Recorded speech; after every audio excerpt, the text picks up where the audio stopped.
Hi, I'm Chris Kovas, Associate Professor of Engineering here at Oakland University in the School of Engineering and Computer Science. I'm also the Director of Engineering and Energy Education for the Clean Energy Research Center of the OU Inc.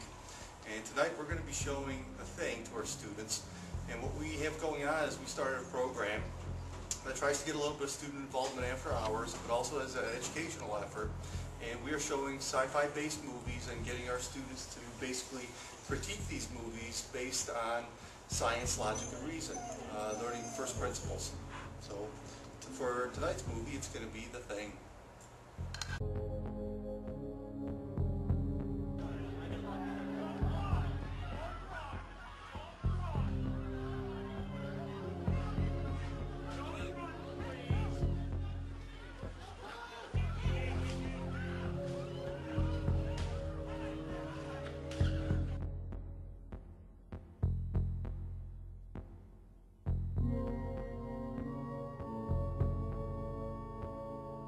Alright, I want to welcome everybody to the first showing of our Nerds Night Out movie.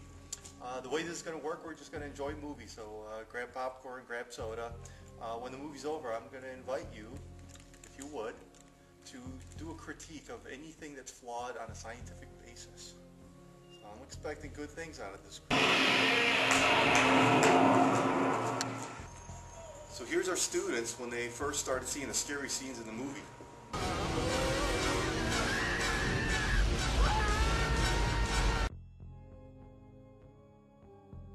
Let's ask our students what they thought about the movie after they watched it. At last I cried was much better than Cats. I don't have any specific scenes, but I think we see this in a lot of movies.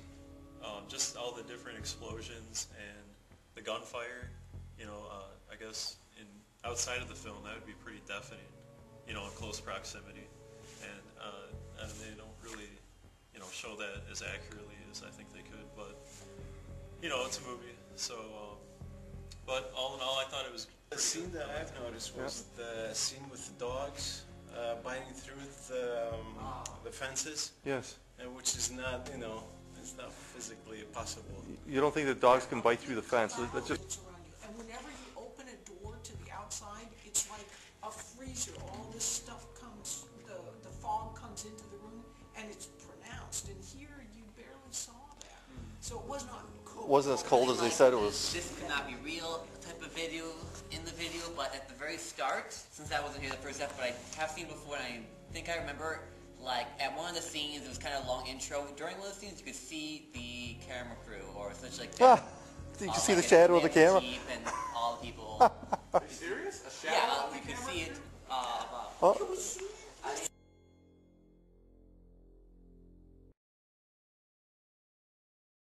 At the beginning of the movie, what we see is a helicopter kind of chasing a dog around, and there's no information about what exactly they're doing, other than they're locating this dog and they're shooting it.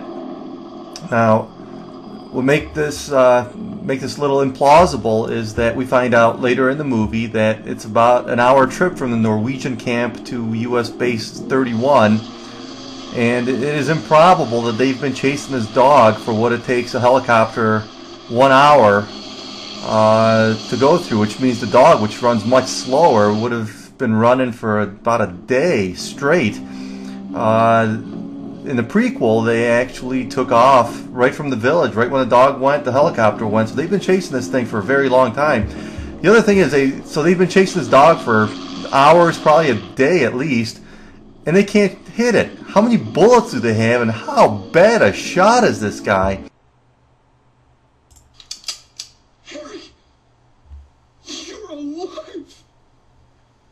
And you're a horrible shot. I mean, they are taking shot after shot after shot. You suck! I mean, here's this guy. He's got a pretty high-powered rifle there with a big scope. Can't shoot a dog from a helicopter. I mean, that is just... How many shots did he take throughout this whole episode? And then the helicopter keeps overshooting the dog when it can just hover above the dog. I mean, doesn't the helicopter pilot know how to slow down? So this guy's a bad shot. Should be fired. What would you say you do here? The ice block where they found a thing is very different from where they actually located the ice block by the spaceship, in that this block is a whole lot bigger than the hole they dug up. But other than that, you can see that there's smooth surfaces on all sides, which means they carved this thing out with machines. This thing did not bust out like they had in the prequel. So the prequel is wrong, inconsistent with the original John Carpenter movie. When they find the remains of the thing in the Norwegian village, partially burned up, they end up getting some shovels and getting it into the helicopter. Now in the prequel, they indicated this was actually 2 people. If it was indeed 2 people, then this thing would have weighed at least 300 pounds. How do 2 guys dig this thing up and put it in the chopper when it weighs 300 pounds? That would be quite a task, especially since Doc here is a little advanced in years compared to MacReady. When they unload this thing, it takes about 6 people to unload it. How does it take 6 people to unload it when it only took 2 people loaded in the chopper? Again, how did MacReady and Doc actually load this thing in? When the thing started attacking the dogs, they showed dogs several times biting through the fence and actually biting their way out. And it seems implausible, at least to some of the attendees, that the dogs would actually be able to do that. When Childs actually goes in and burns this thing up, you see this big bloody mess. There's a whole bunch of stuff there, different parts of different animals, and it's being attacked. And you see when Childs flamethrowers this thing, he's flamethrowing the wall. There's nothing there. There's nothing there at all. He's just flamethrowing the wall. They find a spaceship buried way under the ice, and they kind of do an estimate of how long it's been there. How long you figure this has been in the ice? Well, the backscatter effect's been bringing things up from way down around here for a long time. I'd say the ice that's buried in is 100,000 years old, at least. So 100,000 years old at least. However, when they find where they dug up the block of ice, where they actually found the alien, it's up on top. Why would it be up on top and not at the same level as the ship if it happened 100,000 years ago and this thing came out 100,000 years ago? Also notice that this area that they dug out is much smaller than the ice block that they found in the Norwegian village.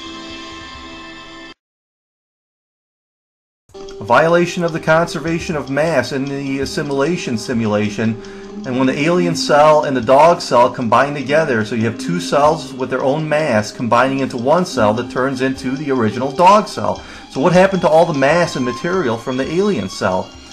And then later on, this cell is going to combine with a second dog cell, and again it becomes just 1 cell. So if this process played its way out, all you'd end up with is 1 cell. Where did the mass of all the other cells go? So here's a simulation with a second dog cell, and again, you see that it just becomes 1 cell again. So now this is a combination of 3 cells that has all the mass and property of only 1 dog cell. That violates the conservation of mass in totality.